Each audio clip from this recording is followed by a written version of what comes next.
Yes, and here we go. Hello, you guys. Welcome to Extra Connections Live here on JLJ Media. I am the JLJ of JLJ Media. I'm James Lott Jr. And we do this on Sunday nights because I'm showcasing people who are doing things on my network, mainly audio dramas. I'm going to introduce each of them to you, of course, and we're going to do that. But first, while you're here, if this is your first time here, be kind. Subscribe to me. I got all kind of stuff on this channel. Go ahead and subscribe. Be nice to me and do that.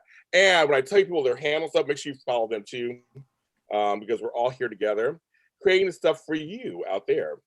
And my Extra Connections is on Facebook, the Extra Connections Show, and of course James Lott Jr. everywhere, all over the place. I'm everywhere you want to be. And folks are in the chat room saying hello, you guys. There's a live chat. How's it going? Hello. Any questions for them? Please ask them in there. Only G and maybe PG-13. Anything RX, I'm not going to answer. Okay. First, I'm going to bring up the first person. She is on 3 different series that I do. She's Stephanie Markham on Forever and a Day. We love Miss Stephanie. She's Loretta Dearborn on Dinner at Mama's series, and she plays the effervescent Mary on Mistletoe Road, Miss Kristina Sullivan. Hello, Kristina. Hey, everyone. Yeah, we love her. He's one of the first people I actually hired. I feel like I've known you for a while. He plays Carl Claus, Santa Claus's grandson, on Claus the Series. He plays Lionel, who's right now in a coma on Cousins. And he plays Byron Dearborn on Dinner at Mama's, Robert Wraith. Hi, Robert. Hi. Yeah. The guy with the big hair. I brought him on. He's a world-renowned photographer. Yes, but I brought him in because I love his voice. He plays Percy, who is tortured to death, basically, on Cupids Crossing, and he plays Jet on Cousins, Sterling Scott. Hey guys, how's it going?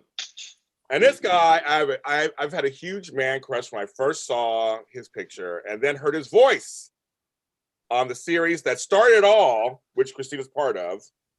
He plays Stephen Langenfeld on Forever and a Day. Aaron Clark. Hello, Aaron. Hey, hi guys. I'm doing awesome. This is fun. I appreciate you having me on.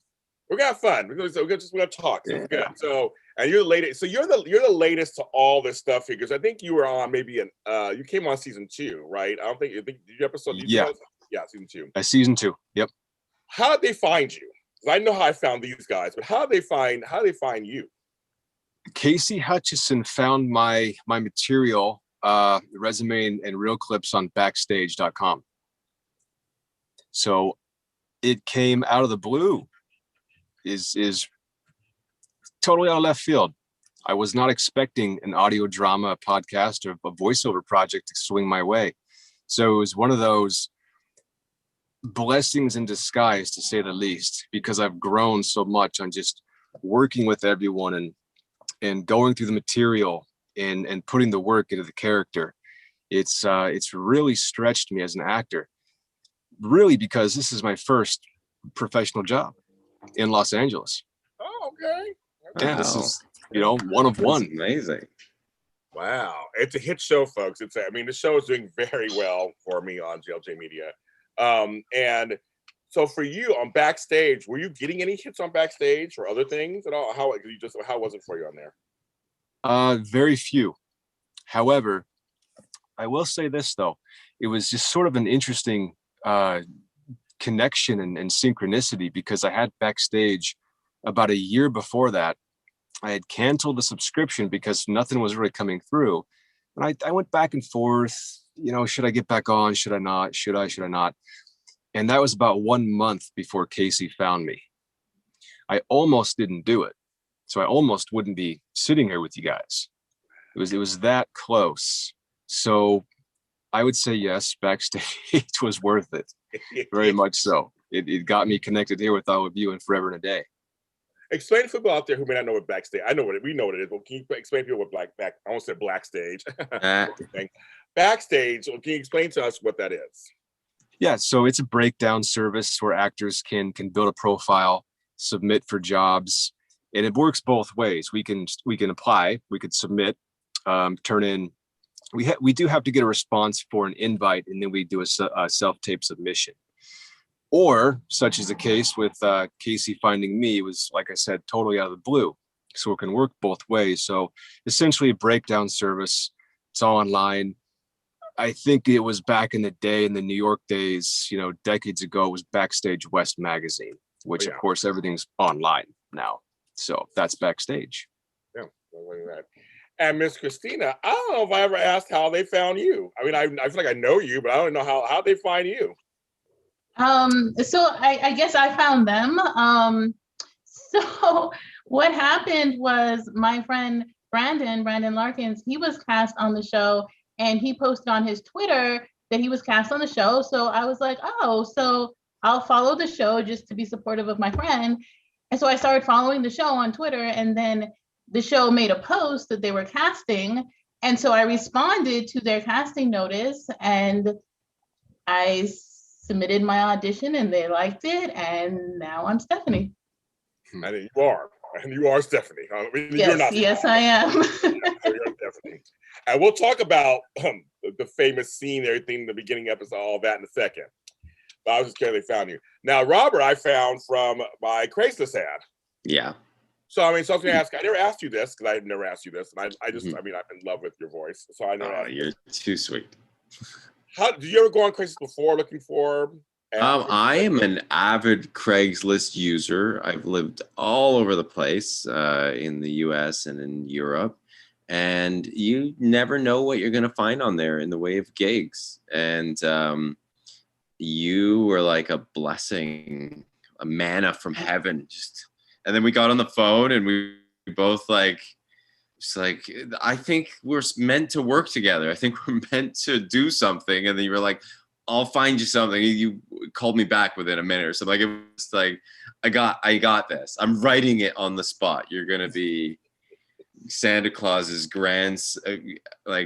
mixed race grandson, and I got it. I'm writing it as we speak. So happy to do it. That was me. And I've been known on certain shows to change scenes right on the fly. I've done it before. We're just going to change it differently. We've done that. Tony Moore says, Robert. Yes. You work with Tony Moore. I try not to fight with him. Yes, he goes, Robert. We'll lose. Yes, and then Sterling, I actually had him on my another show, one of my shows that I do, him and his partner, Lewis Carr. Hi, Lewis. And we hit it off. And I asked him one day, would you ever want to do a voice show? I'm like, we have a voice actor. And he's like, sure, I'll try it. And I love your voice also. I love you both on the shows. So Sterling, thank you. When I asked you stuff, I know this wasn't a path for you at all, right? Wasn't it? Because you're heavily into photography and the other stuff, correct? Yeah, so not so much. The only time when I'm in front of the camera more so is like doing modeling stuff. So acting, it really wasn't on like the radar as far as it's like if I needed to step in front of the camera to like do something really quick, okay, cool. But I never thought, I've acted before in high school, college, I did a play. But I thought that point in my life kind of fizzled out, and then look where I'm at now. So getting back into it. Yeah, you guys, all you guys are. I've heard all of your work. All four of you guys are really good. And Aaron, I'll come to you. You're on a soap opera. Like some of my other guys are on these weird whimsical dramas that I have going on. But you're actually. I want to write for you on one of my shows, Aaron. I want you on my shows. I do. Please, would love it. But you're on a soap opera. I believe you never watched soaps before. That was never your thing. It really wasn't. No. Growing up, soaps. I think the only time I really sat down and watched soaps was with Grandma when I was a kid, probably a single-digit age. No, they weren't my thing at all. They were sort of a fascinating, creation just out there that I didn't really understand. So which is interesting because the fact that it has swung into my life and I'm working as a soap actor now has gotten me to understand it much better. The process, it's a different feel as opposed to, I don't know, could we say just other, traditional acting or something like this. It's a different direction. Have you watched any soaps at all since you started? So you peeked on any of them to see what they look like? Yes. Yeah, Which because ones? Which one? Which it's ones did you go it's to? like open. Yes. Which one did you go to? You watched? It's, well, you say new. I current modern day soaps, I don't know, but I flip back to All My Children, and I don't know what eras these come from, but that was the one that I always heard about growing up. So I've been YouTubing All My Children. Oh yeah. And a little bit of Guiding Light, because Beth was on that show. Yes, she was. Yeah. Well, 5-time Emmy nominee from that show. Yes, so yes. Right, and that's fun. Yeah, I get to go back and forth with Beth in all the scenes, which is kind of wild, you know? So this is your first job through Backstage in Los Angeles, and you're acting opposite a 5-time Emmy nominee. It's a soap legend. Isn't that crazy? Yes. Yes. That is rather crazy. Stuff, right? Saying yes to stuff, posting and putting yourself out there. That's the answer, isn't it? Yeah, it is, you know, especially if it seems to come through some sort of intuitive hit. It's a thought that just comes through. Act on it, you know, throw it out there. You don't know what's going to come back. Yes. Now, Kristina, I remember when I was there for the first reads of Forever and a Day, they wanted to throw in a shocking scene. So those who may not know what she had to portray on an audio drama in her opening episode, it was, when I read it, I was surprised. So for you, it was a very controversial scene. So for you as an actress, when you read that, what were your first thoughts? Well, for me, I mean, if something is going to catch people's attention and, you know, get them talking and things of that nature, then, you know, I'm all for it. I mean, of course, what she was doing, you know, you should not be doing that with a married man. That was very wrong of her. Yes. But I was going into that scene with the knowledge that this character was more than just that particular action. Like, I was already aware that the writers had a fully developed character. Like, even just from the monologue that I auditioned with for the character, I was aware that this character was a lot more than just that. So, I mean, if she just did that and like that was it for her, then I may have felt a little bit differently about it, because I don't like things like that when it's just gratuitous, like to do it just to do it. But this was who she was in that moment. And so I got that. I understand, like, okay, at that moment, this is what she's doing, but she has like a whole past and a whole backstory and reasons for being how she is. And the show explores that. And so I'm really thankful for the writers for doing such a good job at you know, exploring this whole character. And so, yeah, she does do that one thing that people are talking about, but because there's so much more to her, I'm okay with portraying that, because that's not all that she is. Yeah, and folks, you want to know what she did? Go check out episode 1 of Mistletoe Road, Forever and a Day, and you can find out what she does that's controversial in that episode. I'm not going to tell you. Go get to listen to it. Which was also a funny thing, because it was an audio. It wasn't like you weren't put in a physical position. No. Choice of words, now you get what I'm saying, kind of, kids. But you know what I mean? It was an audio. It was talked. It was described, but it wasn't. You weren't in a physical position either. It must have been different. This must have been a different thing. So it's like more. What did your neighbors think was happening? That's funny. That's good. That's funny. My neighbors. They're all happy. Oh, good thing I wasn't recording loud enough for my neighbors to. You got to get into characters sometimes. Yeah. Now with you, Robert, I came to you and I said, so people may not know this, but Claus The Series, I wanted the fans actually on one of my shows. I have a show on IG late nights called Talk A Lot with James Lott Jr. And some of you have seen it, and some of you haven't. I do it late at night. And the fans were like, you should do a story about Santa Claus. What if his son hates him? And that's how it all became born out of that. But what's funny was I naturally went to a white Santa. And I auditioned like 20 Santas, and some of them were creepy. And trust me, auditioning Santas, folks, is not easy or fun as you think it is. But this guy who plays Santa, Dave Moxley, and you know he's great. He's totally He's amazing. He's Amazing. Yeah. amazing. Okay, but when I casted, use my bad English. When I casted it, Robert, it completely changed the tone of the show because I thought, wait a minute, now I have an opportunity to show a brown Santa who just wants to be a Santa.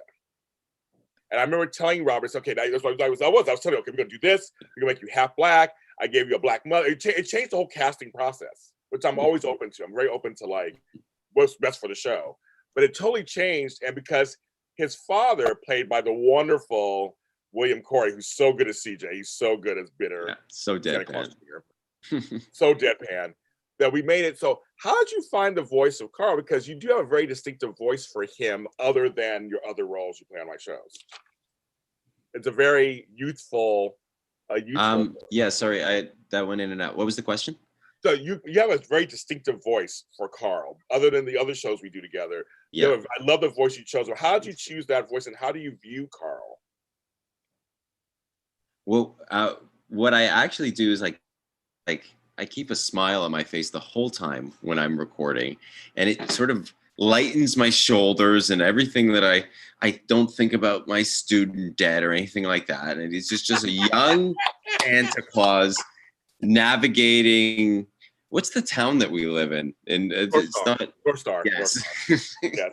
And he just wants good on the planet, and he wants his dad to get along. I won't ruin it for everybody. Yes. But when I record and I keep this smile on my face, like, most of the time I have to turn off my camera because it feels so. I get in the mood. I'm in a great mood when I'm recording. Plus, you always set the tone with that to keep things light and fun. But it's very different than Cousins. Than when we record for Cousins. You and Kristina play, and she plays Loretta. You play Byron. Well, you're very angry in that one. Well, there's some stuff is going down in that show. Yes, I'm writing the fourth one now. Except right away. Yeah. But yeah, no, that one. Yeah, in that voice, yeah, you're very angry. You hate some of these people. You're just not happy with. At it with my cousin. Yeah. But I love I found that you guys were the first show. I was like, besides Mistletoe Road, which Kristina's in that one too. But I was like, okay, I can actually add different commentary in it, but not be heavy-handed, but just add some stuff in there. Mix in, and as Aaron knows also, and you know also on Fair Today, very diverse cast there too. We have older, younger, black, we have everything, and Sterling knows it's also on the shows he's on me too. It's very diverse. Sterling, for you. In the second series I put you in, the Cupids Crossing, I made you. You literally have been mostly with one person, with our girl Happiness Carter, who Kristina knows, of course, from Mistletoe Road. You're kind of being miseried. If you watch the film Misery, he's basically being. My friends were like, "How can you do this to this guy?" When they were listening to the show, like, poor Percy, because Aphrodite is not just the goddess of beauty; she's basically keeping you captive. When I was giving you the scripts, what were you thinking when it started getting a little more intense? I was just like, I just started laughing because the funny thing is like, so backstory. I've done like I've done one play. I did Ragtime where I was the lead in high school. So I'm Cole House, and then at the end of that play, he dies. Then, the play I did in college was Detroit 67, and I played a similar character, Sly. He's just like, everybody loves him, he's always making light of stuff. He gets drunk and gets back up, but then at the end of that play he dies. So I guess continuing stuff going on. I mean, we don't know what happens to Percy, but getting miseried towards the end, I'm like, well, I guess that's in alignment with the characters I've played in the past. So. That's so funny. I did not know that. I just want to torture you. That's all. I didn't know that you used to that. Had no idea. And yes, the season, and people are watching, actually are listening to it now. The season ended, and it's a cliffhanger. And it will be back. We have enough viewership that we'll be back. So we'll find out what happens to Percy. I haven't decided yet, but we're gonna get there. We'll figure out what's going on with you out there. Yes, we had a little fun. Happiness had a good time torturing you on that one. Mm-hmm. Right. And Kristina, she did. I had a good time too, being tortured. You were so good. You guys were so good together in that thing. You were so good. And Kristina on Mistletoe Road, which was my first series after Forever Today, we had a musical element. So Kristina has a song out because I wrote all the songs for the shows, and you did it in your merry voice, and it became the most popular song on the soundtrack. For some reason, everybody loves that song. So when I told you were going to do a song, I mean, outwardly you said, "Sure, James, let's just do it." But what were you thinking? Well, I didn't know what to expect. I heard other songs of yours, so I figured it would be something similar because you have a very distinct style. So I figured it would be something like that, which I was cool with. So I was like, all right, cool, because your songs, they're so much fun. Like they're the type of songs you want to dance to and have a party, have a good time. And I love that, especially with like Mistletoe Road and Mary. Like Mary's such a fun character, and she's just so happy and friendly and so I was expecting just like a really fun song, and that's what it was. So I think that's what people like about it is it's just fun. It is fun. My goal is to create a musical one day. I want to write a musical one day. That's my goal. So Mistletoe Road is like my first kind of steps with writing for characters for episodes. Every because if you don't know Mistletoe Road, folks, Mistletoe Road is 3 people who are spoken word artists wake up in a Hallmark movie, basically. So what would you do if you woke up in a Hallmark movie? And you're like, how did we get here? What do we do? You're from Los Angeles. You're like, it's snowing all of a sudden. It's July. And so I decided to add this element of spoken word to it and music for every episode. So it was a nice challenge for me to not only write the episode, also write the music and also do that at the same time. It's very interesting. But so she has the most popular song on the soundtrack. So you go on, Miss Kristina. We love that. So it was a lot of fun. So, and I'll be back next season too. This Christmas, because I'll be back. It was very successful for us. So I got to write the songs and everything to that. Also, we'll be continuing that. Aaron, so you came on to some storylines that are they're very soapy. First of all, Right? They're very soapy and very very. We're all on our soapbox. Yes, very much. How would you describe your character of Steven? Well, firstly, it's interesting because Steven Langenfeld is a political media figure. However, so far, I've not really danced in the political scenes yet, like any kind of a setting like that. I'm really this guy who's come back in time almost to his past to come back and put his family back together. So it's really building a relationship or trying to build a relationship with the girl. Now it's like the drive of Steven is to rekindle the past and build a family. There's almost nothing for me anyway. The way I put the work through is that's just the main focus. This guy is driven to find what he thought he had or once did have 28 years ago, just that flame within.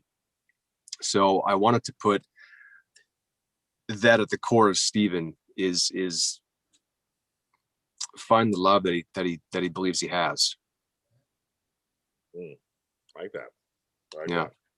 That. And Sterling, where you played Jet on our other series, and we gave you a love interest. We took the fire chief and gave her a name and became your love interest, Miss Ashley Stewart, who plays Robert's grandmother on Claus The Series. On that series, it was a whole house burning down. This whole kind of secrets, that are going on there. Robert knows this too because he's on it too. It's this whole secrets. So and so far we've had you play it kind of like you're trying to hold it together, but this girl, your girl's like, come on, like you're having bad dreams and stuff. How much of that is like, do you draw on from real life? Are you very different from that character? Like how much is similar, or how do you handle things like that? I try to draw on from like real life. So I mean, we're all human, right? So we all go through stuff, and sometimes I try to just throw in something like I might be feeling some type of way, and I'm a Gemini, so I tend to like hold stuff in. So for me, it's just like, no, drop it, leave it alone. I'm not talking about it. So it comes like a little bit more natural. But yeah, I try to draw on things from like real life, you know, like we're all going through something, or I try to think about, or especially playing a character, I'm like, okay, if this character is going through this, how would they feel? And then try to apply it to my life. Like, well, how would you feel in that situation? Your house burned down and all this stuff is happening, and you know, no one knows what's really going on but you. So starting to like imagine things, well, what would make me tick? Why would I be angry, or why would I feel some type of way? So trying to create these almost like method acting, trying to create the unknowns for myself to, you know, give a little bit more life to these characters. Yeah, no, definitely. I mean, I can see that, because I remember when I wrote Percy for you, and I sent you the first couple of scripts, you're like, that sounds like me. So I was saying how he goes, I'll go on a date. Sure, I'll go. I mean, your best friend, Cupid's your best friend. He's trying to set you on a date, and you're like, I'll do it, but we'll see what happens. Like you say, I'll do it. But it was like you said, that sounds like me. I'm kind of open to things, but like, you know, you're not looking for something specifically. You're just open to stuff. That must be your Gemini side. But maybe smile, go, okay, good. I wrote something that kind of relates to you. That's kind of very interesting, and I like that. Do all of you guys, do you guys listen to your work? Have you listened to yourselves on these shows? Yes. Okay, so Aaron, we'll start with you. What were your thoughts when you heard yourself? Well, I wanted to, my first thing, I was very curious on how it was going to get sewed together. Yeah. Because I'm, you know, on this side of the production, I'm doing my thing, I'm putting my work in, going back and forth with Beth. So I was really curious, you know, how is it going to get, what's the flow here? Like, how is this going to, how are the scenes going to be, you know, jumping around, and how's it going to fit? How's that puzzle going to fit? That was my first curiosity. After that, I was surprised at how I was okay with hearing my voice, because I was one of those kids growing up who did not like my voice at all. Yeah, I really used to hate it. I really did. And it's fascinating to me that I've not only grown out of it, you know, some time back, but again, first job in the industry, voiceover. Isn't that fascinating? So, you know, all that's there, but I've been enjoying just all of it, the flow of it, the show itself, the drama that's there. I smile, I laugh, I listen to it, I smile, I laugh, I throw my head back and laugh at some of the scenes. And then, of course, as the actor, I'm thinking, why did I say it like that? Of course, yes. I should have done this. But, you know, you let it go. You do the work, you let it go. Yeah. Robert, how about you? Listen to your stuff? You're muted. There I am. Yes, Yep. I do. And I told that story of getting my mom to listen to it through a podcast app on her phone, which took me about 45 minutes to get her to figure out how to download this thing. And my mom too. I'm like, oh my God. and she loved it. She loves Cousins. She does? Okay, good. Okay. Yeah, that was her main one. And she's waiting for the installments of the clause. Yeah, the clauses and that drama. Clauses. Yes. Yeah. But how about you? I mean, how do you feel about your point? I love being a part of the shows. So it's really cool. Sometimes I'll put you on while I'm walking out in LA, and I just get to hear the drama that we created, because it's work. It's a production, and I know that you put in work for sure, writing, producing, recording, editing. And so it's really cool to hear it all come together. It's like super special. It's been super special. Oh, very cool. Very cool. And Yeah. you have great listen. I want to say some people. So he's been recording some of my books, and it's so weird. Your voice is like perfect for my books, but it's my autobiographies, and so it's very interesting hearing my life being told back to me in my own words, but in his voice. It's been very interesting listening to that. It's different than this, where I write something fictional and you guys say it. I mean, that's a whole other kind of wonderfulness. This has been this stuff actually happened to you, and and you're reading it to me, and I read it, and now I know you intimately. You do. No, you do. You know something about I put all out my books. My books are out there on Amazon. They're out there. He has lived. He's lived. It's exciting, and I love the way you write. Well, thank you. No, thank you. I've had a few lives. I've had a few lives. Like Tony said, it's lots of work, but it all comes out great. It does. It just comes out. Miss Kristina, do you listen to your shows you're on? I do. I listen to all the shows, and okay, like I know I'm biased because I'm a part of it, but like I love all of the stories. Like I'm a fan. Like I really enjoy listening to everybody, like not just myself, but I love the shows. But there was one time in particular a couple of weeks ago when Stephanie's special episode came out and I was listening to that one, like I got emotional. Like I'm listening to myself and like I'm getting all these feelings and I'm like, wait a minute, like, wow, like, and I was just thinking like, wow, like Casey and Candace are such good writers because I'm listening to myself and I know what's coming up. Like I know what's happening because I'm the one saying the words, but like it was just really getting to me. But yeah, so I listen to everything and I'm just like a fan of the storytelling, of just the writing skills of Casey and Candace and you, James, like all of you, like the stories are so good. Like, yeah, I listen. I listen every time it comes out, like, oh, what time is it coming out? I'm gonna listen. So yeah, I'm like a super fan. So folks, you don't know this, she got her own episode on Forever and a Day. She had her own episode. And it was how many pages of dialogue? Like a whole episode full. So I don't know, maybe like 30 pages or so. I don't know. Yeah. She's so modest. It's like, just a few pages, like 40, 50, yeah, whatever. Yes, yeah. It was a big episode. No, you did amazing in it. And she inspired a song. Stephanie has a song out. I Will Have It All. My girl Keone Alley and I put it together. And it's so you can get out on anything streaming place to get it also. Because we love the character of Stephanie, who originally was supposed to die. Originally, Candace Mack saved your character. Yes, like I'm so thankful that she did not get killed because I'm really enjoying playing this character. Like she's really great. Like I like her.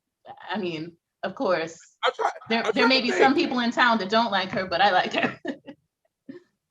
I'm trying to think. Have you and Aaron had any scenes together yet? I'm trying to think. No. We haven't. I mean, we have a connection where his ex-girlfriend and my ex-boyfriend, who is a crazy stalker, are now dating each other. So that's my connection to him. Yeah. Yes, the great Michael Carr, we love him. Yes, they're together. That's right. Your ex, they're together. Right. How soapy is that? Candace Mack is in the building. She says, "Yes, I did save her." Yes, you did. Yes, you did. Yes, thank you, Candace. So I mean, at some point, maybe Steven and Stephanie. See, the names are close together and everything. Like, come on, I mean, and they have in common that the two exes. Yeah. Mm-hmm. Candace, Casey. I'm writing for you all of a sudden. I'll write an episode of Forever and a Day myself. No, they do a great job. They can write that. They do a great job. But yeah, it's kind of fun. You guys are in the same show. And Sterling, do you listen to yourself? I do. I always feel a little bit awkward, like when I hear myself. I'm like, God, is my voice that deep? You know, or you were our own worst critics. But I do listen to myself. I do enjoy it. I'm always thinking about what I can do better. And the funny thing is we were all talking about this being in a production, and a lot of times in our productions, we're laughing and like having fun too. So even though I know what's coming, I'm probably laughing because we botched a line before then, or someone did something crazy, and I'm like, oh, I remember that time we were laughing for like 10 minutes before we finished the scene. So I think back to those moments. Those are like moments we can't replace. So. And that was my goal. And I know Casey and Candace's goal too was, because we know what we were doing when we first started this. We're like, what are we gonna do? We know it's COVID safe. We knew that because folks, you don't know this. We did during when COVID, the pandemic was heavy. So we did this then last year and came into this year. And we wanted something that also had the feel of being on set. And I know, Aaron, you talked about this on another show, how you love that part. So we wanted to create somewhere. We want usually in voiceover thing, people, you record your lines over here, so-and-so does their lines over here, they put it together. We wanted something where you actually act opposite your scene partner. And I think that's helped a lot with all the shows because you actually are like this in front of them, kind of because, you know, basically acting out to each other. So we wanted that. That was a big concern. That was a big thing I wanted to create. And a lot of times I mess up. I'm the narrator. I mess up the lines. I laugh. People are doing. I mess up. Take by laughing. It is me a lot of times. I know, because I get into it because I'm hearing the words come out for the first time when we do our reads. I'm like, there they are. There's my words. There they are, right there. It's crazy. But we decided we really wanted to do something to kind of create a community within all of this. And I think, and I'm so proud that I have over, I think 200 people that are on my shows. I mean, it's really crazy. And I just finished another production, Easter Hair, which is going to come out on first. And like each production is actually doing really well. And I'm just very impressed because audio dramas are this new thing. People are like, what's an audio drama? It's not an audio book, but it's kind of like that. It's not a podcast because actually it's acting. It's not on TV. So folks are like, what? They don't know what this is. So we're having to train people that this is something you can listen to. It's like it's a show on television. It's just through your ear holes. So I tell people. And they're like, oh, okay. And I just have, you know, they like Robert. Okay, let me download the app for you. What do you have? You have Apple Podcasts. That's why I got these all approved on everything, everybody. Yeah. So bitches out there, you can find it everywhere. There's no excuse. You can't find it. It's on Spotify and iHeartRadio. It's everywhere. So wherever you listen to podcasts or whatever, you can find it there. There is no special category yet for audio-based work. It's not there. It may happen soon. It's not there yet. And a lot of the award shows are coming to me now saying, hi, we've created some, you know, audio content. So some of you guys may be nominated for things, who knows? And some stuff they're coming to us because people are starting to catch on that this is a safe way to go. It gives you guys something to do. And you guys are creative. Sure. Do something that gives something to do. And I know, Aaron, for you, like you said, you were looking for something to do. And this is something, again, you weren't thinking audio, obviously. And you're in your custom van, which I love. This is so great. Right. So do you record as Steven in that van? Is that what you recorded? I do. The sound ceiling in this is just epic. And that's something else I noticed as well when I started listening to the program. My voice comes through better than anybody's. Oh. It's a little bit more clear and just a little bit more pronounced. I'm thinking, wow, this was a good idea. But it sounds great. It sounds good. I mean, I'm just curious. What did you do? I mean, I see you have wood paneling. I mean, like, how did you turn a van into a studio? Oh, it's a camper conversion. When I'm not in the apartment, I'm in this. Well, I'm more in the apartment, but this is for weekend trips and obviously recording now. So there's a bed, there's a fridge, there's a sink, the vanity I built. It's just totally knocked out into a conversion. It's one of those. You did it yourself? Mostly. The wood you see up here, I did not do this. It's insulated, didn't do that. Floorboards didn't do that. That's pretty much how I bought it. So everything else was added in by me. Wow, that's amazing. Yeah. That's crazy. Well, that's the thing. Isn't it funny that we get to do this from the comfort of wherever we are, right? That's kind of where we get to do it. So it's much more, there's no commute. There's no see you on set. You know, you got to leave 5 hours early in LA to get somewhere. We all know how that is. That's how they just literally you find a spot. So do any of you guys have pre-rituals before you come on to one of these recordings? You got anything you do or set yourself up for? Robert, do you have anything you do that before the recordings what do you do? The ongoing joke is I'm looking for bandwidth all That's the time. right, the I'm bandwidth. looking for How's your bandwidth? Jump on. As I say, I didn't realize that I was right beside Sterling, but sometimes I record at my aunt's place. I'm down there with the family helping out, and I built like a little recording booth in the garage. And so yeah, I get my reminder and I'm like, okay, let's do this. Let's get into character. Tell all my cousins to not knock on the garage door while I'm in there and get to it. It's so funny that I'm a street away from Sterling while I'm recording. That's so weird. Yeah. Block away. Yeah. That is crazy. You guys should record together. No, I'm kidding. Yeah, exactly. Yeah, we could. Yeah. Exactly. That's so funny. Oh my God. When we do our next episode. Yeah. Sterling, anything you do beforehand to get yourself ready? I always just pull out the script and then just like kind of browse it over. We read it there. I just like, okay, let me remember what am I supposed to be saying. I think I'm supposed to be saying it like that. I don't know. So yeah, just But breathe.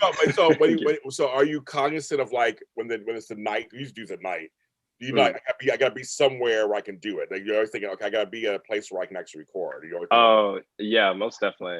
At least there's internet connection and no distractions. Even though in my house you'll see ghosts walking past me, as you saw earlier, or ghosts. the dogs barking, or someone knocking on the door like, hey. I'm like, oh, give me 1 second, guys. Like, I'll be right back. So there's been some mishaps, living at that, being at the house and everybody's still here, but for the most part, it's a good vibe.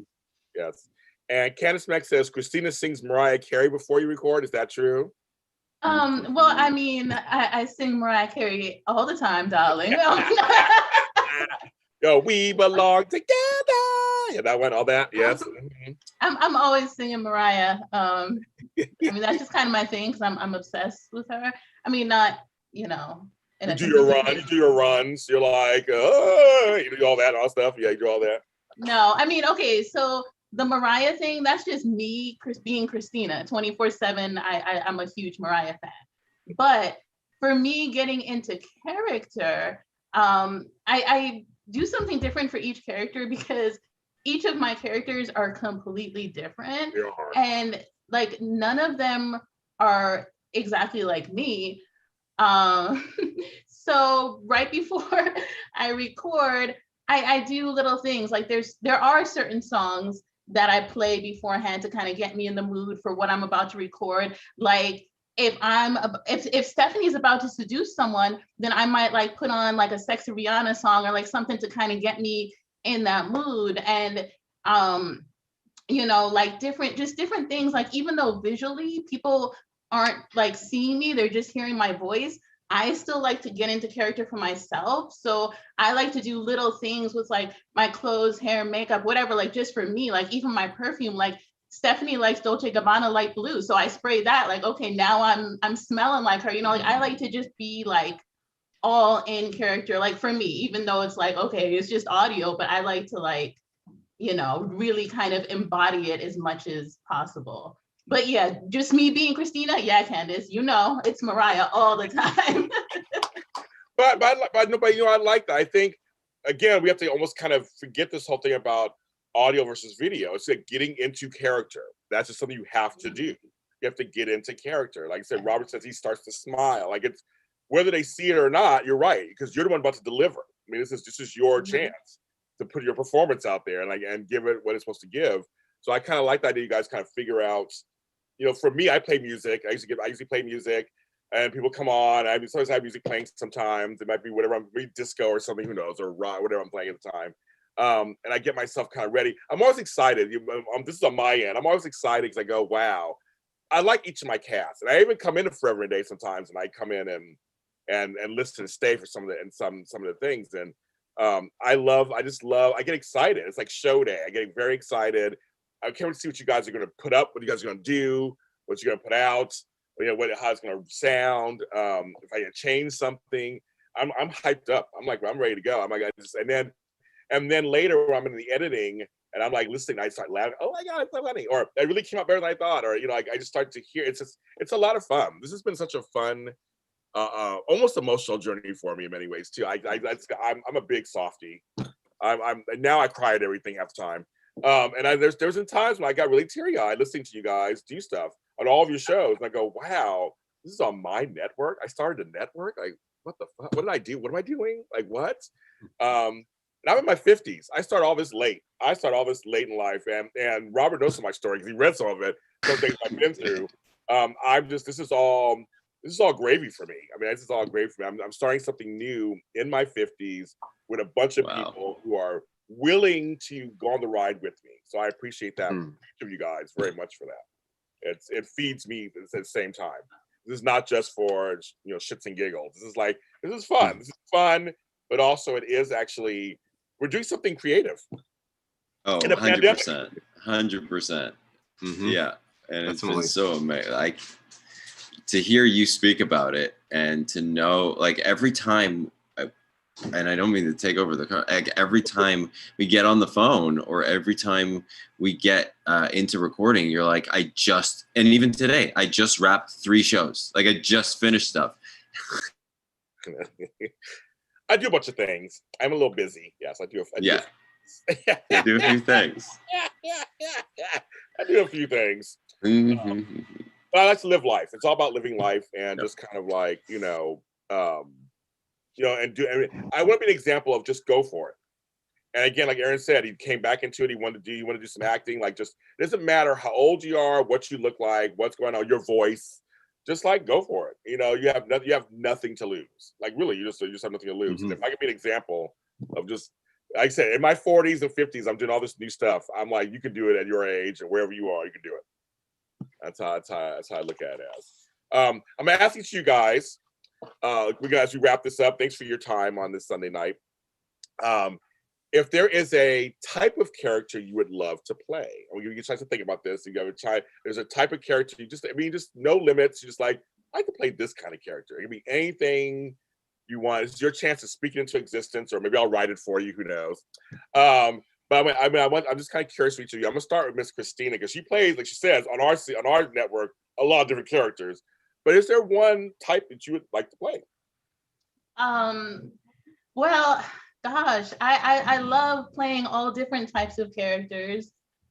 But if I'm going to say something that I haven't done yet that I'd like to do, because I'm enjoying everything I'm doing, but something that would just be completely brand new and fun and exciting, I would love to do like a superhero thing. Like, well, no, not superhero, more like vigilante. Because I like the Catwoman, Harley Quinn, Poison Ivy, like that type of character where they're not really a hero, but it's like a comic book character.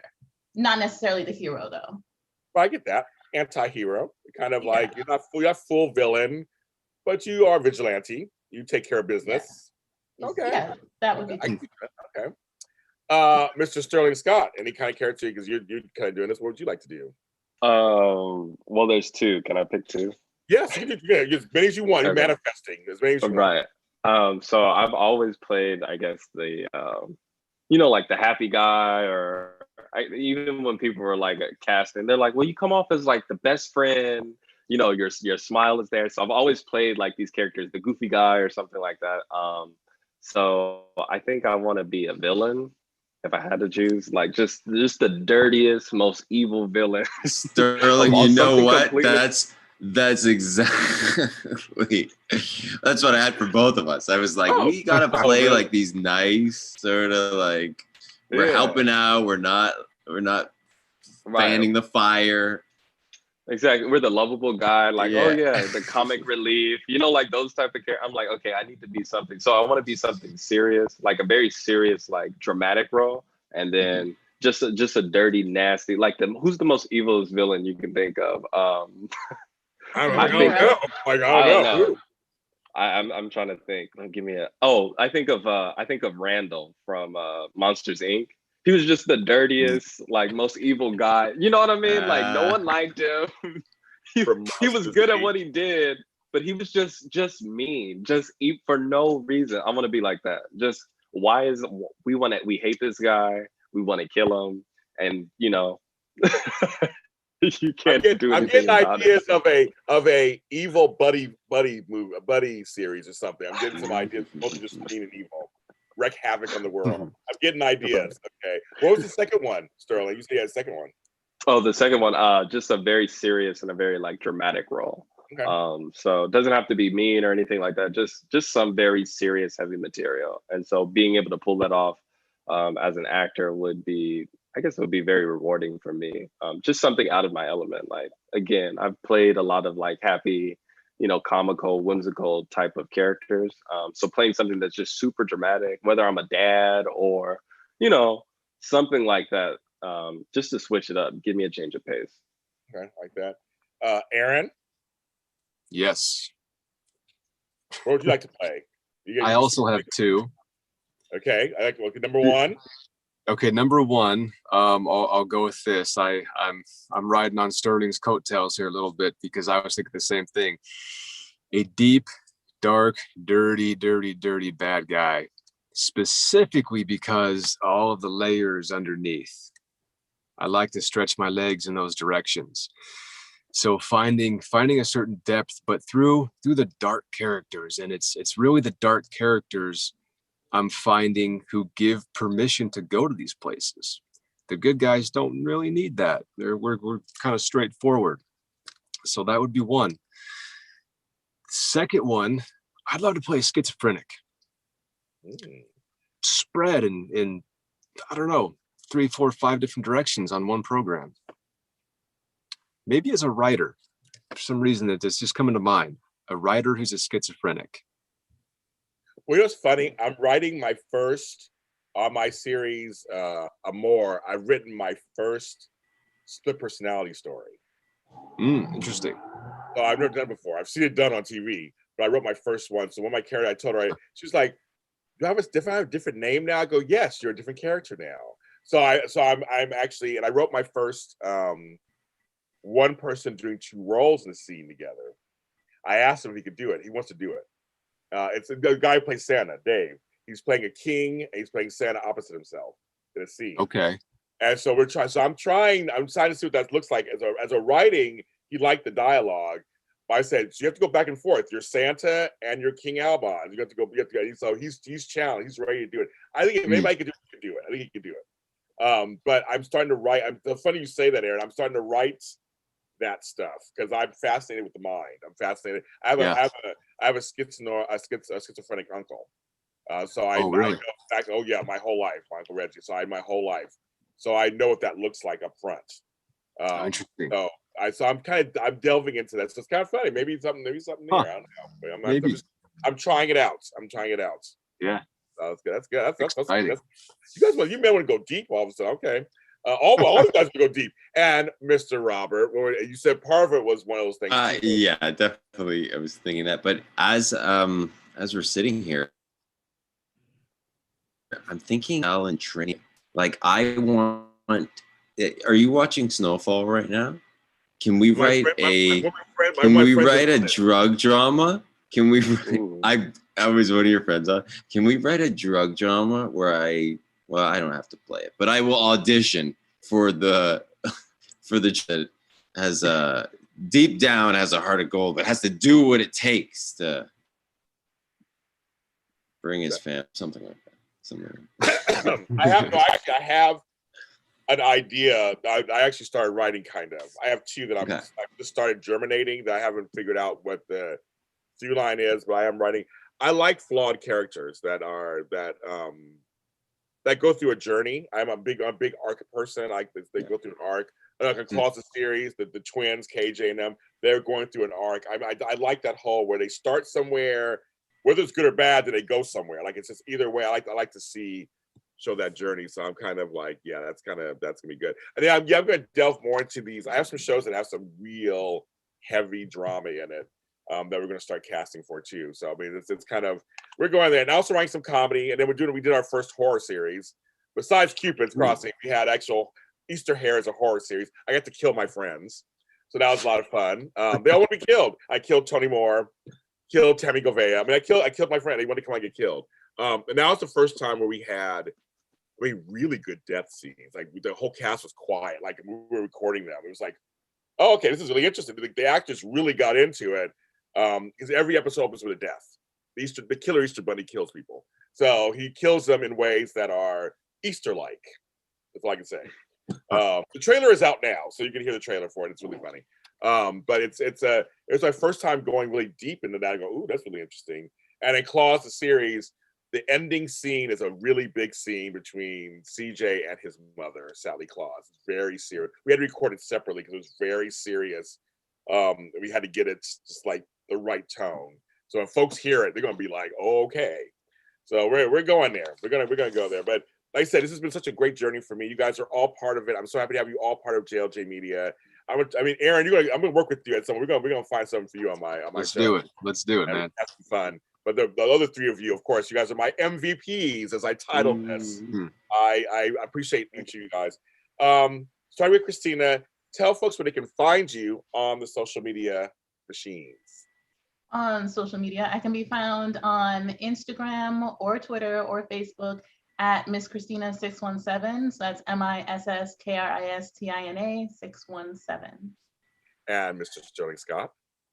You can find me on Instagram at sterlingscott_, and then check out my work, photography at sterling_gold_, and then also SC Visuals. So that's me and my creative partner. We do a lot of community stuff, and we have our books online on our website, so you can check us out there. And I will be hiring Sterling to film my official age 52 photos. Every couple of years, I document my age. And so I'm going to be hiring him to take pictures of this face turning 52 years old. So we'll see how that turns out. Hopefully I'll be a decent subject for you. Aaron Clark, where can they find you? On the Instagram, it's .aaron.clark. That's simple. It's Aaron Clark. That's it right there. It's Aaron Clark. Aaron Clark. And Robert, where can they find you? Find me on Instagram. It's Robert Wraith Acting.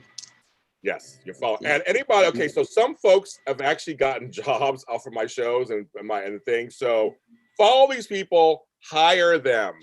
They are all talented. Check them out. I will post where you can find them. But please, I highly endorse these 4 people. Give them more work. I mean, come on, folks. Let's do it. They're good. Do it. Do it. Do it. Do it. We'll all come find you.